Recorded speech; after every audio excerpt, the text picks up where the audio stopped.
Hello there. My name is Jasom Jensai, and welcome to this stream where we're going to be talking about Bad Batch, Episode 7. Dang it, I forgot what the name of the episode is. I'm sure you can remind me in the chat or in the comments if you're watching after the stream. But this is what we're covering in this episode. But before we get to that, the question of the stream is, what is Rex's designation number? So the rules for this question are, you can normally guess once. Only the first person to get it gets the points, and you can't look it up. And by the way, you get 10 points for getting this question right. Same as every other question in the stream up to this point. But yeah, so I hope you guys enjoyed my video that just came out. Quinlan Vossos versus Kit Fisto. That's the first one in a long time, so I hope you enjoyed that. There are more coming. Every Friday at 5 o'clock is when I plan to upload, and I've got a bunch stockpiled, unlike last summer where I was getting them done last minute and just posting them when I had them done. This summer, I'm going to try and stockpile them, and we'll see what happens in the fall. But with all that out of the way, let's get back to Bad Batch, Episode 7. Here we go. So, this episode was a really big one. It's kind of what a lot of people were looking forward to in this show. But to me, something about it just didn't hit right. Like, I don't know what... It's not like I'm disappointed or anything. Or not... It's not like it's a bad episode. It just didn't feel great when I can see, like, Rex came in and the inhibitor ship thing kind of finally activated on Wrecker. And it just seems like it should be this big episode, but I just don't feel it. I don't know what it is. So, I don't know. Hopefully just by talking about it, I can figure out exactly what went wrong for me with it. And, I mean, other people seem to love it. I know I saw Star Wars Theories Breakdown. He seemed to like it. Thor Skywalker also liked it. But I don't know. It didn't hit right for me. So let's just go through the episode, start to finish, and kind of see what exactly happens. So it starts off with they get back from this mission. Well, they show the end of the mission, but it's kind of just like time skip. There you go. I mean, nothing too special. But then, what do you call it? So, they get back from this mission, and you see Wrecker and Omega, or Omega, as they're now calling her in the show. I kind of switched halfway through the show, but that's a nitpick. Anyways, they go and get space popcorn, and pay for it with, forgetting the name of the person. Oh, man. Yeah, I get Sid. That's the name. They pay with Sid's money. Meanwhile, Hunter and I think it's just Hunter. Some of the Bad Batch, if not. But anyways, they're talking to Sid about how they have all these fees that they're paying Sid, and they're not paying them because they didn't get any big missions done. Hint, that Separatist droid head that they missed, which I don't know why they just didn't make 2 copies of the download. That seems a whole lot easier than just giving one away, but I don't know. That's the thing where it's kind of like, it kind of seems like in Star Wars, information isn't very easy to download, but then in our own world, it's just like, you take a hard drive, stick it in the thing, and download it, boom, you got a whole separate version. It's all backed up. But in Star Wars, it seems a little bit different, and that's where it's difficult. Is it really because they couldn't? I mean, they do have tech there. I'm sure they could. Or is it because... I don't know. I mean, I'd have to research that more. But to me, it seems like a plot hole. Not really a plot hole, but just like they should have thought of this. So yeah, but that's not really a huge... It doesn't impact this story. Like, it's a setting thing. Which, to be fair... if you mess up your setting, it can kind of just feel forced and just not very good. But, it's not as... I don't know. How important is the setting in a story? Let me know your thoughts about that in the comment in the chat. I think, it's important, but if you have a really good setting but a terrible plot and characters, no one's going to care about the setting. And if you have a really good plot and characters but just kind of a mess setting, well, yeah, okay, but... Here's what I'd say. You can have anything from a okay setting to a great setting, Uh, but if you have like a bad setting that just is inconsistent, it takes the person out of the story because they're thinking, wait, that doesn't make any sense. It's logically inconsistent. And one thing that's often brought up is, hey, it's just a story. It doesn't have to make sense, but it has to be consistent. Because, okay, so in Star Wars, see, this is the thing. Whenever you critique Star Wars, there's always these people who say, like, it's a kid's show. And sure, but I can still critique it because it's also targeted at adults. Which, hey, I was critiquing it before I was an adult. So, there's that too. But the other thing they always say is, it's, like, it doesn't have to make sense. There's the Force. Does the Force make sense? And my answer to that is, yes, it makes sense because they've shown it pretty consistently. Now, there are some things in the Force that are pretty inconsistent, like, that's a big deal with Force healing. Force healing comes in, and everyone's like, well, why didn't Anakin use Force healing on Padme? And it's like, well, I don't know, maybe he didn't want to die to get Padme back, but I digress. There's a lot of things I could say about Force healing and all that, but the point is, it's mostly consistent, and the reason people get upset when it's not consistent is because it's inconsistent, it's not satisfying, because it's like, it's not satisfying to say, oh, and then they used the Force. It's like, that's not how the Force works. It's not satisfying. Brandon Sanderson, he's a pretty cool writer. If you haven't read his books, I would highly suggest them. But anyways, what he says about the magic system is I forget his exact words, but basically it's like, the better the reader, he writes books, not movies or TV shows, but the better the reader understands the magic system, the more satisfying the conclusion. But the more they understand it, the less mysterious that magic system is. And of course, that only applies if the magic is used to end the story. Like, if you don't have magic to end the story, obviously, how well you understand the magic isn't going to affect the story. But he says it a lot better than that, but that's the general idea of it. But I got on a really long tangent. I don't even know how I got here. So let's get back to Bad Batch. I'm pretty sure I ended up off with, they're talking about money and said, oh, I remember how I got here. I went to the setting. Right. Back to Bad Batch. So then there's this shady guy in the corner with a hood, and he doesn't reveal himself. And then, and you kind of see, oh, he's going to be significant because the main characters notice him. So obviously he's going to be significant. But you don't see who he is. You see his eyes. Some people might have noticed. I didn't notice.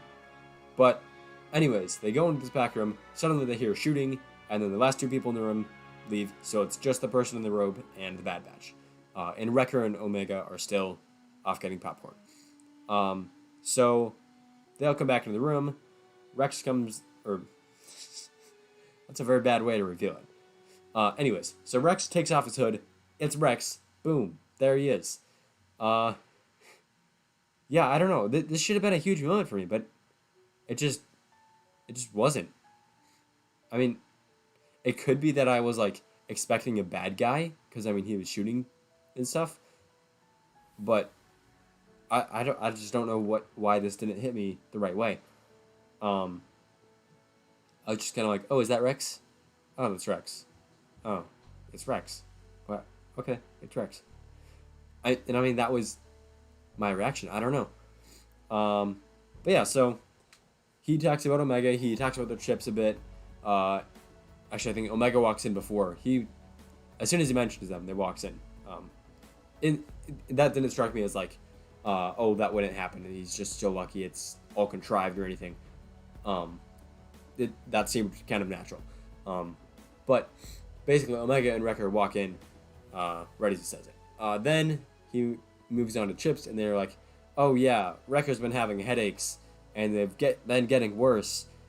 And it's like, that's really good exposition, because obviously there's been a bit of a time skip, and them explaining it to Rex feels natural, while also getting us the information, while also serving a purpose in the story, because that's what tells Rex to be immediately worried. And I think his reaction was pretty cool. And I didn't have like an emotional reaction to it. I have like a cognitive reaction to it, like, oh, that's pretty cool. Like it makes sense. And I don't know what it is with this episode, but I just wasn't emotionally reacting. I was cognitively reacting. And it wasn't like I was trying to overanalyze it or anything. I just wasn't getting a reaction from it. But yeah, so what was I gonna say? Right. So they now I'm overthinking because I said like and it's a string. Okay. So Rex has this crazy reaction where he's like pulling out his gun, and I don't think he should have pulled out his gun. Like that seems a bit much. But on like I feel like Rex wouldn't pull guns on his brothers, but he would get ready to leave. Like, and it makes sense to me. Basically he's like, you guys got to take this way more seriously. These chips are dangerous. Like, I couldn't control myself. And they're like, okay, fine, we'll go do it. We'll go get them removed. And maybe that's why I didn't like this episode as much, is because it felt like it just took them no convincing at all. It's like, oh, you guys need to go do this. They're like, wow, are you sure? Yeah, I'm sure. Oh, okay. So, yeah. So yeah, maybe that's like one of the reasons why it just didn't hit for me, is because it was just an abrupt, oh, we're going? Okay, we're going. And then they go to Brocket, which I thought was cool. I heard Brocket, and I'm like, is that the planet from Jedi Fallen Order? Is it? That doesn't make any sense, though. Why would there be a medical facility there? And then they went there, and I was like, oh, okay, great. It was good, yes. Yeah, that was cool to see that planet. It'd be interesting to see more from that planet, because, I don't know, it's just those types of planets are interesting. Cool terrain. Oh, wait a minute. I don't think I have any of those in my Star Wars Duels thing. I should add that to the list. I will write that down real quick. But meanwhile, they're at Bracca. And so they go to this facility. They mention the Scrapper Guild, and that's obviously foreshadowing. Gives them something to watch out for. And then they start going through the Venator class Star Destroyer thing, and they're trying to get to the medical facility inside the ship. And who is that? I think Hunter is the one who sensed the giant sea monster. Might have been Tech, though. I don't remember. One of the two. And the other one was like, what's down there? And he's like, just don't go below the waterline. And then, of course, they have to cross a rope. And Wrecker's the last one to go. I don't know why they didn't make him go like second or something. That would have made a lot more sense. Because, I mean, they know him pretty well. They know he's going to struggle with that. So he starts going across, and of course he's too heavy, and the rope falls down. Then he has to fight this giant sea monster, and the other characters can do nothing, and it's to break up the monotony of them just going in, starting getting it removed. That's a lot of slow scenes in a row. You need some bit of action there, but it just seems like, oh, we needed a bit of action here, so let's throw the sea monster at them. Go. And it just took me out of the story. So, yeah, I mean, that I think I can pretty logically say why that scene didn't hit well for me, but I don't know, the rest, like, I should have really loved this. Like, I don't know why I didn't, though. So anyways, they get through this, they eventually beat the sea monster, and it's at this point, like, I know Wrecker's been having these headaches. Every time he's hit his head, they've gotten worse. So naturally, he falls into the sea monster thing. I'm thinking, oh, he's going to turn into, or his ship is going to activate, and he's going to start chasing them. But he doesn't. So, I don't. Maybe that's another reason why I didn't like it. You know, maybe they. Here's what they could have done instead of that: is instead of having the tension come from, well, okay, one, the music, The music was really tense. I did forget to mention that the music was pretty good during this section. Like, it's not the kind of music I would listen to. Like, there's some music like Duel of the Fates, of course. A whole bunch of Star Wars music. What are some other good ones? Burning Homestead from A New Hope. That one is surprisingly good. There's a bunch in The Phantom Menace. Yeah, they're all pretty good. I think it's Taking Off is the one. Like, that one. That one's cool. I like that. But this one is like really good in the show because it's tense. But anyways, back to the story. That's another tangent I could go off on for a long time. So he could have like instead of the tension coming from that sea monster thing that they mentioned earlier, or the Scrapper Guild, which I guess the Scrapper Guild, I'll have to see next episode to see how important they're going to be. But I would assume they're going to be pretty important, so maybe you don't need to take that tension away. But the tension could have come from Wrecker, like, bumping his... Bumping? What is it? That's not... Bonking, that's the word. My brain is just a bit scattered. Just a bit. He bonks his head and starts, like, the mantra, and they gotta get him to the thing.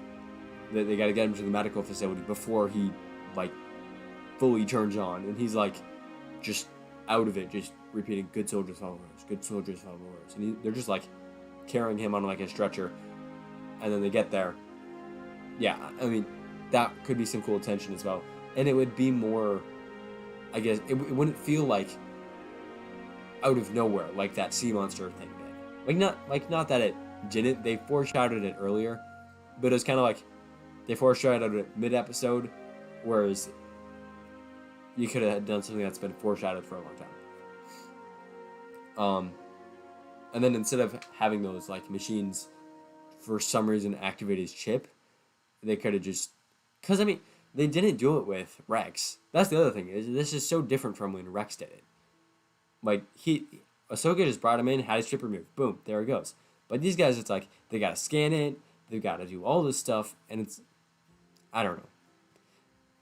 Yeah, so, I think I know why, I think I figured it out why I don't like this, or why I didn't like this episode. Is because I was anticipating them getting their chips removed as the grand finale. As this, like, masterpiece, the thing the whole show has been working for. And their tech is going to come up with this excellent way to remove it, and they're going to be able to do it, and they're like, we got to go get Crosshair. Or maybe Wrecker, like, goes off. He's like, his chip activates. And Tech's like, well, I got to finish this machine. Or like, yeah, you could have them finish at about the same time. And they're like, well, we got to get Wrecker down. We got to use this machine. And I was thinking, like, this is going to be something for the Bad Batch alone. But they used the Rex episode to do this, which, I don't know. Maybe it is better, but this is the kind of thing where it's like, do fan expectations, how much do they affect, like, how you feel about a story? Like, let's say, for example, you come up with this brilliant fan fiction after seeing the first episode of Mandalorian Season 3, and it's like, it ties in all these characters. You got Mace Windu coming back, Ahsoka coming back, you got, like, Anakin's Force Ghost, you've got Luke and Grogu coming back for this grand finale at the very end of the season, and it gets, like, episode 2 solidifies all those theories for you, with maybe a few tweaks, but, like, you just, small tweaks, and then episode 3, even better, and then you get to episode 6, and it's like, well, maybe this isn't quite the direction, but, if you just tweak this a little bit, they could make it work, And then episode 7 comes, and it's like setting up the finale, and it's not the finale you were hoping for. And it's like, well, this episode is just setting up a finale. It's not even good on its own, and it's ruining all my expectations. Not only are you not going to like that episode, but you're probably not going to like the next one either. And maybe it depends. It depends on how much you are looking forward to a certain outcome. But yeah, I don't know. I feel like that's not enough for it to be a bad. It's not a bad episode. It's not enough to take that down from a great episode to just do a a decent episode for me. But I don't know. It's all subjective. I can't logically explain everything. So I guess I'll just have to deal with it. So, anyways, they get past the sea monster. They get into the medical facility, and they start with Wrecker. They start scanning his head, and his chip starts acting up. And for some reason, they don't question it more. They just keep scanning. I don't know why they have to scan. It's in the same spot for everyone. Yeah, but oh well. So anyways, his chip activates, and they have this huge chase scene where Wrecker's just destroying them, but then getting distracted, and they can't shoot him. Don't get me wrong, it was good action, but it was like, I don't know. I just felt like it wasn't very tense. Since you're just watching live, I'll just say bless me to myself. Anyways, I just feel like this show has never been tense for me. Like, every time they've been in danger, I've been like, well, they're not going to kill them.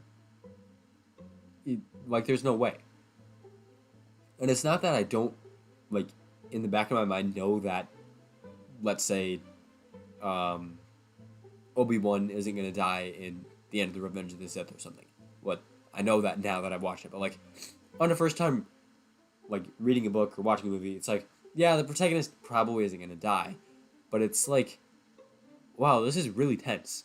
But with this show, for some reason, I just don't get that. And I think it's because it's got kind of a lighter tone at sometimes, but at the same time, it's trying to have, like, really high-stakes action. I don't know. It's not even that it has a lighter tone.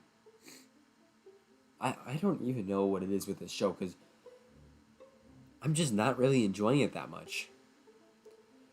But, yeah, so Wrecker, Rex eventually stuns him. They take him back, get his chip removed. Yeah, I guess one more thing about this episode is that its ending isn't really super good. Like the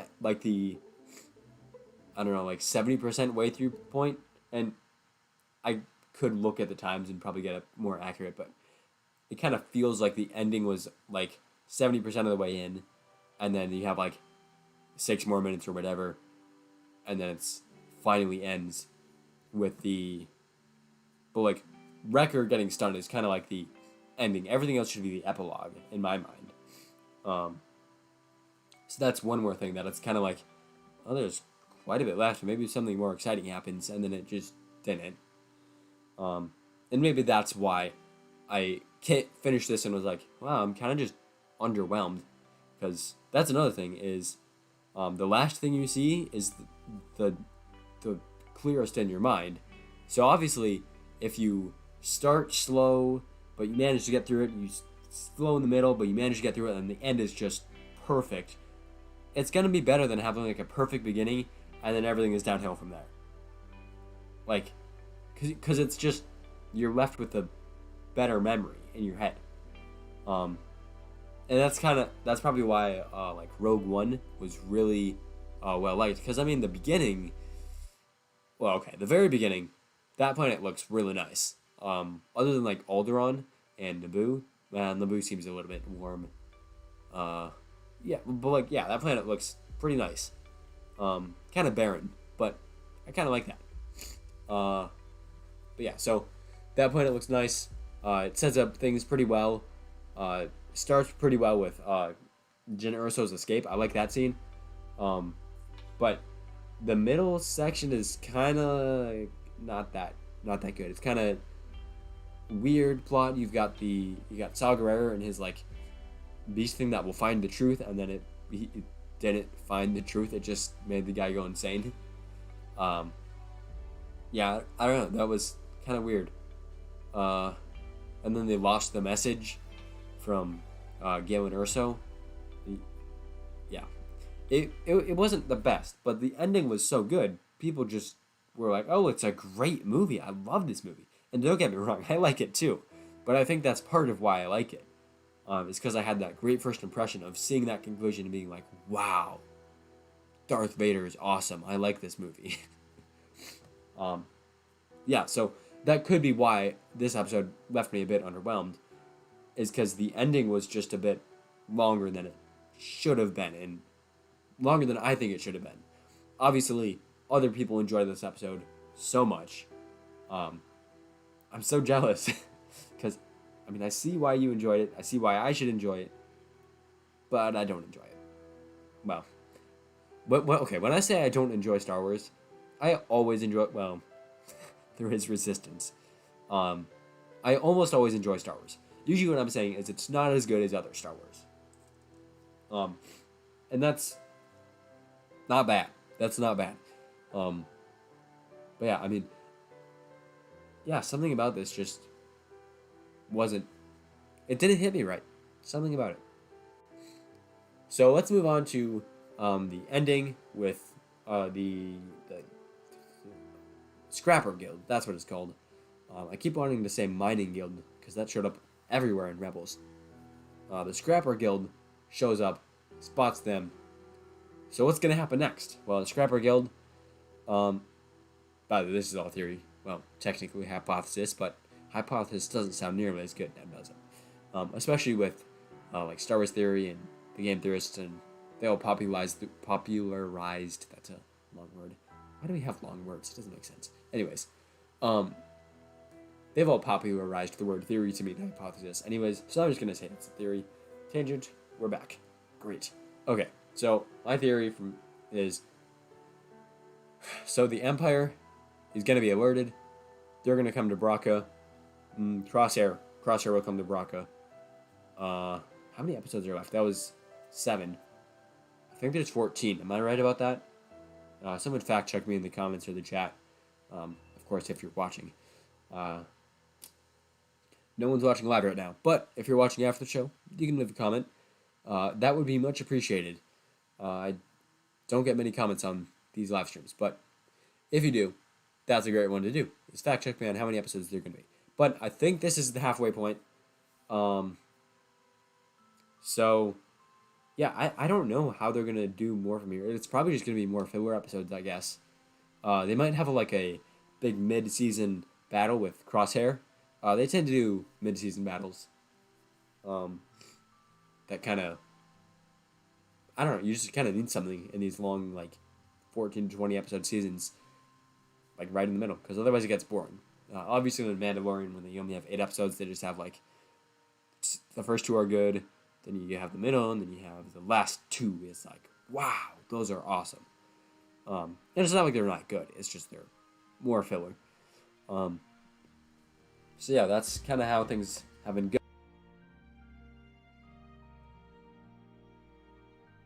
Or anyone like that. Maybe Tarkin will show up. But I think it's going to be mostly Crosshair shows up. Maybe someone gets captured. I don't think someone will get captured at this point, though. I think they'll escape, but I think their goal will change from survive to actually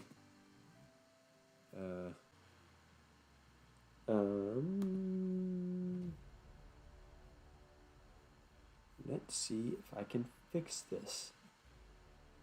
See, this is where viewers would be really handy, is because I could have them let me know when I can be heard. But I don't know if I can be heard or not. And it's not very helpful to not know. And there's no way to test. The other thing is there's a 30-second delay. And I'm just kind of talking, so if there is someone hearing, well, okay, I'm just gonna keep talking then. I completely lost my train of thought. It was something cool though, I'm sure. Right, so I'm guessing Crosshair is gonna show up, but he's not gonna capture them. Then here's what I was gonna say: is their goal is gonna change from just surviving and laying low to getting Crosshair back, especially because now they've seen you can just remove the chips, and they're just gone. So that's my prediction as to what is going to happen. And with that, I've had a bunch of technical problems. I was late, and there's just been a lot of things that have gone wrong in this stream. Also, kind of disappointed with the episode, even though I shouldn't be. So I'm gonna end the stream. on as happy a note as I can. May the force be with you, always.